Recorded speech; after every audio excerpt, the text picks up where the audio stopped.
Vampire permission. I hate thinking of permission. Every time I see that horrible picture of Christ on the cross with the blood spurting from his spear wound into the goblet held by the first in Tybalt's office, and it makes me cringe. It tells you a lot about someone's sense of power in art when they choose that kind of image to greet their guests. Belial in The Viper King. One of the key aspects in the veil that separates vampires from elder, Krusnock, Sparkler, Turn, Dampier, and indeed from vampiric demons is something known as permission.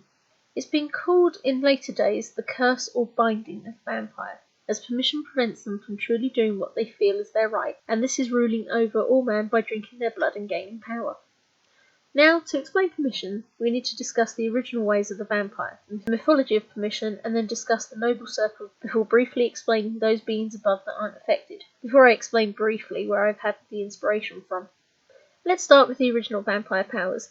In the beginning, they were more able to manipulate man into obeying their every will, and draining the blood to the very last drops, so that a ghoulish creature would be left but bloated in the grave, and would come out at night to slaughter things, the original vamp from Eastern European folklore, and literally had no reason to control their attitude of or their willingness to devour mankind and all other life within and without the veil.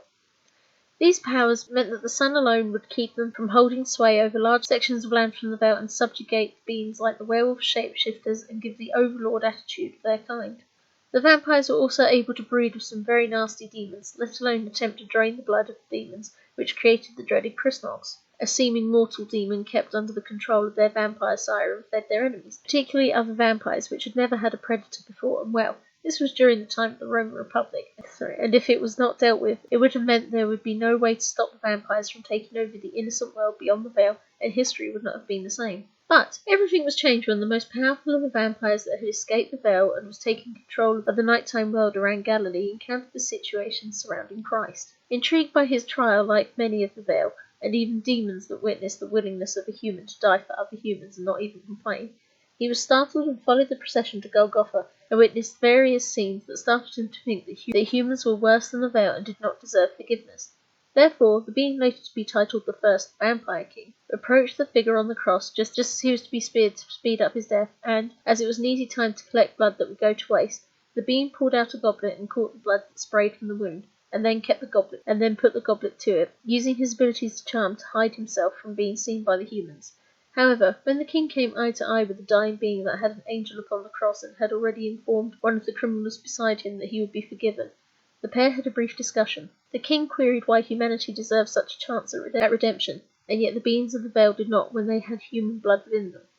For this he was told to bind himself to only drink when it is offered, to never steal from the dead, to never possess the mind or home of a being outside of the veil, and to forsake the demonic heritage.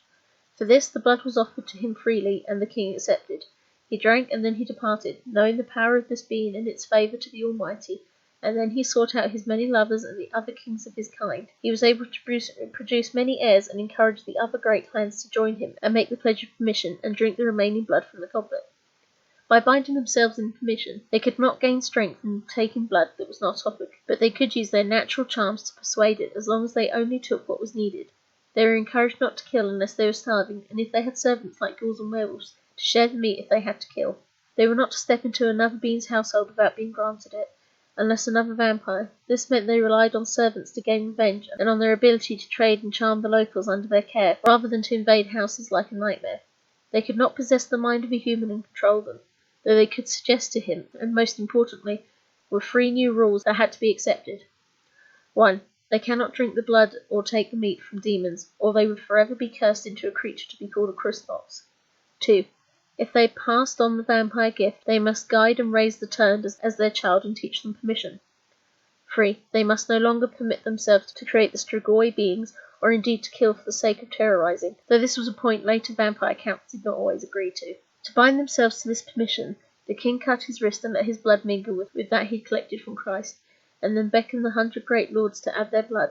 It was stirred, and then all partook from the same goblet. This goblet would be kept by the king in his home in Judea, until a few centuries later when the Romanians stole it. This goblet would be one of the many items humans would believe to be the Holy Grail, and for the vampires it became the symbol of permission. For those families to share blood and partake in blood, they formed the noble circle, the Council of Vampires, and together they changed the entire vampire and veil society, using the fact they had consumed blood from Christ and passed it into their offspring. that they should always be in control, which is one of the many reasons vampires are still held as the leaders of the night predators. This blood, of course, was watered down over the years, but it seemed to bind them to permission, and make it so that vampires trying to disobey permission could no longer drink blood straight from the victim, and if they entered a household without being invited, they would burn. It also increased their vulnerability to sunlight, and some believe it made them far more mortal and even encouraged an allergy to wood that made them suffer from what could only be described as stigmata. Now, this is what is known about the original mythology, and it's a story all vampires know and do their best to connect themselves to the hundred and especially to the myriad of offspring of the king. This is also where the legends of the Vampire King come from too, hence the noble circle are very important if they can come closer and closer to the originals. Over the years, the initial 100 dropped down to just around 13 members, and years shifted it from Judean bloodline, later disappearing completely, as the top, to the Romanian, and then the next Vampire King to emerge pushed the power threshold into the Italian bloodline. In honour of this mythology, whenever the noble circle welcomed a new count to take over their father's position, or indeed to take over the vampire duties in the Vale of a new country outside of it, such as when Belgium appeared, they performed a special ceremony. This ceremony has the remaining heads of the top bloodlines mixing their blood with the newcomers into a replica goblet, and then the new count drinks it. It is believed this will make sure permission has more hold of him, as well as increase his loyalty to the circle, and never allowing Krusnoks and other demons to appear in the way they rule their land. Now, the beings that aren't necessarily controlled by permission don't have it for various reasons. The Elder. Because the Elder is a different species bred from the Nephilim, it never had encounters with the blood in this goblet, and so they never accepted permission. The Krusnoks. The Krusnoks is a being. Crust Knight is the literal translation from Latin, but it is believed this name is a corruption from Christ Knight, and it only has this name to mark it out as what was forsaken when permission was gained, as the Krusnoks is constantly hungry, constantly willing to slaughter for no reason, and is more demon than the vampire to create it. It is not affected by permission because its very existence goes against the promises of permission. The Sparkler Vampire. A different group of vampires, these were predominantly members of the Flight of Egypt, who were attacked and turned by vampires, but instead of turning against their fellows, they pulled back and accepted a kind of vegetarianism, draining animal blood rather than ever harming a human, so they have a different kind of permission, and if they fell within their rights, their skin starts to glitter and they slowly turn into salt pillars. The Turned.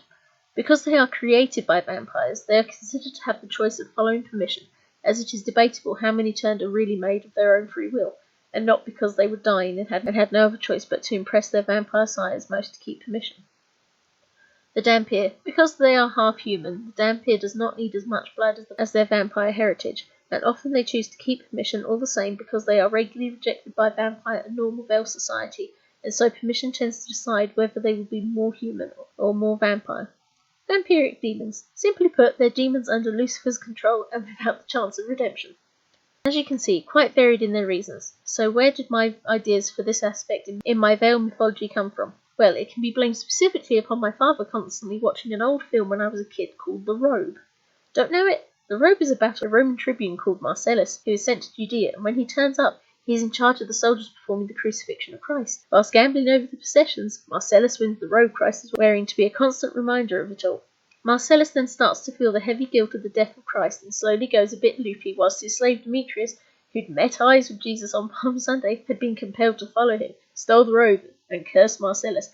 Later, after having a few moments dealing with madness, then meeting proof of Christ's ability, Marcellus touches the robe again, and the guilt is removed, and he becomes a Christian, and well, then it goes into the usual new convert trying to save the day, and a return to a previously established love story with Caligula involving Marcellus and his girlfriend are sentenced to death. I didn't intend to give you such a summary on a movie that still makes my brain bleed, but the point is that it did make a point to the younger me that anything related to the crucifixion has power. Alongside this, some of the ideas of the Holy Grail being the cup either at the Last Supper or that caught the blood at death, or both, kind of snuck in there too. So how does that link to vampires? Well, two things. In Mass, I was raised Catholic. We take wine under the pretext that it represents the blood of Christ shed for our sake, and when I watched one of those generic programs about vampires, that statement of ritual cannibalism through the representation of the wine and bread as blood and flesh popped up too, to mingle into a rather more recent idea I came up with to explain why in some mythos vampires cannot enter a household without being invited. So that's the complex background of permission and how it affects vampires within my Beyond the Veil universe, as is mentioned in the Viper Clan series and in Changeling Heart as well. I hope you found that interesting, and I enjoy giving out the background information on how my ideas have developed for you all to enjoy. Also having the chance to grumble about being unintentionally influenced by such films. Thank you for listening.